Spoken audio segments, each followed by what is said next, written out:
Oh, hey, y'all. That actually started a lot quicker than I thought it was gonna. So we're still doing the same thing. Um, we have looked at the way to use exponents. These are all previous videos, right? So the way to use exponents, the product rule, using 3 different power rules. This is all 12.1 for my PJC class. And then what I'm going to do now is 3 examples, which essentially just like combines all the different rules that we've looked at. And then I kind of just want to throw, if you look here, this is what I'd said we would do, right? I kind of just want to throw one of these geometry problems on at the end because you'll see that, I mean, it's technically, it's once you see it, you're going to just understand that it's not like a hard problem or anything. And I think you might only have like one of them on your homework. So let me actually go ahead and get this to delete. Almost. And what we're going to do is we're right there where it says combine rules. So looking at our chart thingy again, we've done the product rule and we've done these 3 power rules. So whenever, I know I said this before, but just to reiterate, whenever we do 12.2, we'll use 0 as an exponent. We'll use negative exponents. We'll do that quotient rule. And we'll also go ahead and combine rules. So we'll technically be done with this little chart once I do. It'll honestly be like 3 more videos, so at least. Okay, so let's go ahead and do a few of these problems. This is what I believe will allow you to get through the homework more so than the other ones. The other ones were kind of just explaining in like a real, like kind of simple, broken down way what these rules mean. And then these problems right here are going to be like actually applying it, okay? So we're going to combine some of these rules together. Let's say in parentheses, we have 5x close parenthesis cube. That means third to the third power, okay? And then open 5x close to the fourth. There's actually a couple of different ways you can go about this. And just so you know, there is not any like one surefire way or one correct way to solve these exponent rules. There's not really like an order of operations the way there is with PEMDAS. It is just as long as each individual rule you do, you don't like break any laws, and you're okay. I'm going to show you 2 different ways on here, okay? So we did have that one rule that was a times b all raised to the m. We would get a to the m, b to the m, right? So if I apply that rule here, wouldn't I get 5 cubed x cubed for that left parenthesis? Then on the right-hand side, I would get 5 to the fourth x to the fourth. And then if you wanted to rearrange these so that you could actually see the similar bases together, you can. I'm actually just going to underline these, y'all. You agree with me, right? That 5 and 5, those are the same numerical value. Those are written in exponential form with 5 being the base. And so what we could do is use the product rule here, right?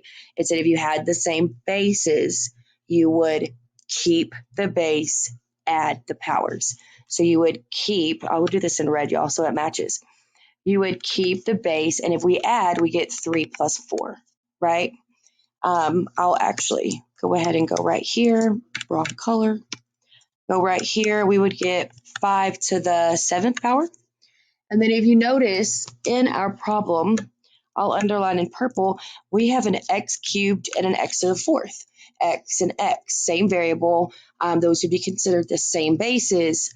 Product rule states that if you have the same bases being raised to whatever power, what you do is you keep the base and you, oh, just kidding, add the powers, right? So what I would get is x to the 7th.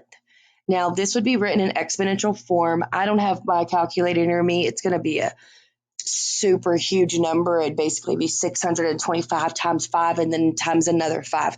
You could totally work that out. But this would also be an acceptable answer if it doesn't tell you to fully evaluate it. Okay, so that was one way you can do that. Okay, here's another way. And I think honestly, if you could see it this way, it would be a little bit better because it cuts out a lot of the middlemen there and all those different steps that we had to do. I'm not actually going to number it, y'all, because it's the same problem. So say we're still looking at open 5x close cubed, open 5x close to the fourth. Okay, so this is what I recommend. Okay, in that first chunk that we just did, when I underlined those two fives with red, what I kept saying was that they are the same base. And so when you have the same bases and they're being multiplied, what you do is you keep the base and then add the powers, right? So look at this. Do you agree with me? Let's do this cute blue color right here. Do you agree with me that that set of parentheses, right, 5x, and this set of parentheses, 5x, those are the exact same thing, right? They both have a 5, they both have an x. You would consider those like bases, and what we can do here is just apply the product rule. Remember, the product rule said to keep the base and add the powers. Why did I do that? There we go. I know where I'm going. That's why I keep writing a 7. Keep the base and add the powers. Now let's actually add those powers. We get in parentheses still, y'all, 5x, 3 plus 4 is 7. Now, this is that a times b all raised to the m. What we started doing here at the very beginning, what I would recommend is notice product rule first, and then now apply that one power rule, which would state what? Everything inside of the parentheses gets the power. Do I have the exact same answer? 5 to the 7th times x to the 7th. And if you notice, it actually did end up being like a shorter process. So those would be two different ways you could solve that problem. Now let's do another one. Okay, say for our second example, what we have is open 2x squared y cubed. I can't read my own handwriting.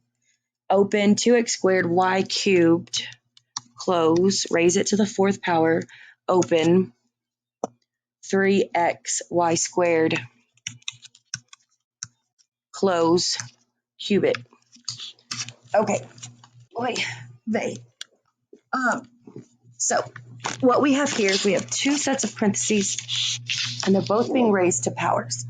So what I'm going to do is I'm going to apply that rule that was a times b all raised to an exponent.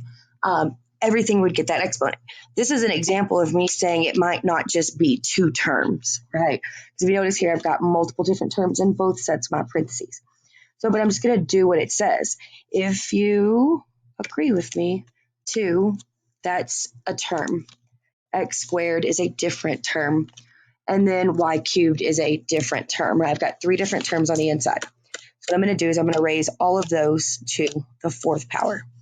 And I'm actually going to work down, y'all. Okay, so I get 2 raised to the fourth power. And then I'm going to put this in parentheses, because if not, you actually end up writing that 4 next to that 2. And if you accidentally write 24, like your whole answer is wrong. Okay, that x cubed is a term, and I'm going to be raising it to another power. So that's why you would use your parentheses. And then I have y cubed being raised to the fourth power. This right-hand parenthesis of the problem is the exact same thing we just did on the left-hand side. What you need to see is 3 is a term, x is a term, y squared is a term. Raise each of those different terms to the third power. That's using that power rule. So we would have 3 cubed, and then we would have, okay, so we would have x being cubed, right? I did those in parentheses because they already had an exponent, and then I raised it to another exponent, right? They had already had a power, and I raised it to another power. This x does have a power of 1, but that's that invisible one that we just don't write in math. So technically, if you put it in parentheses, it's okay, but you don't have to. You could just go ahead and raise it to the third power. This y squared, though, we do need to raise to the third power. Okay, so I'm going to now evaluate each of these individually. If you do 2 to the fourth power, it's 2 times 2 times 2 times 2, which would give you 16. And then right here, I have power to a power. I told you when you have power to a power, what you do is you keep the base and you multiply the powers. My base is x. 2 times 4 is 8. All right, here, power to a power, keep your base, multiply your powers. And then we have 3 cubed. Well, 3 times 3 is 9. 9 times 3 is 27. And then we have x cubed. Then we have y squared cubed. So power to a power, keep, and multiply. Okay, so I'm grabbing my phone because for the life of me, I can't do that double-digit multiplication. That's my calendar. That's my calculator. 16 times 27, it's 432. So that was me just seeing a numerical value and a numerical value. Y'all, I knew it was multiplication because there's not an operation sign anywhere in here. I don't see a positive. I don't see a negative. I don't see anything at all. They're all touching. And things that are touching imply multiplication. Okay. So 16 times 27 is 432. You have one of two options here.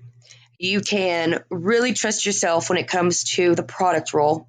Just find the things that are in common, keep, base, add, exponents, or you can go ahead and write them all next to each other. I would recommend that, honestly. I just used the 16 and the 27, right? I see x's, so I'm going to go ahead and write those. And then I see y's, so I'm going to go and write those. Okay, so 432. Nothing's changing here, right? Product rule. Product rule states that if you have the exact same bases being raised to whatever powers, it does not matter. What you can do is you keep the base and you add the powers, right? So those x's, those are the exact same bases. What we do is we keep the base and we add 8, 9, 10, 11. The y's exactly the same. Keep, add, 12, 6 signs are the same. So you add and keep the sign. So our final answer for that problem would be 432 x to the 11th, y to the 18th power. Okay, y'all. I feel like the video is getting long, and I know it's going to take me a second to this next one. So I'm going to stop this video, and I'm going to come back with another problem from your homework and the geometry problem, okay? If y'all have questions, though, make sure you ask. Thanks. Bye.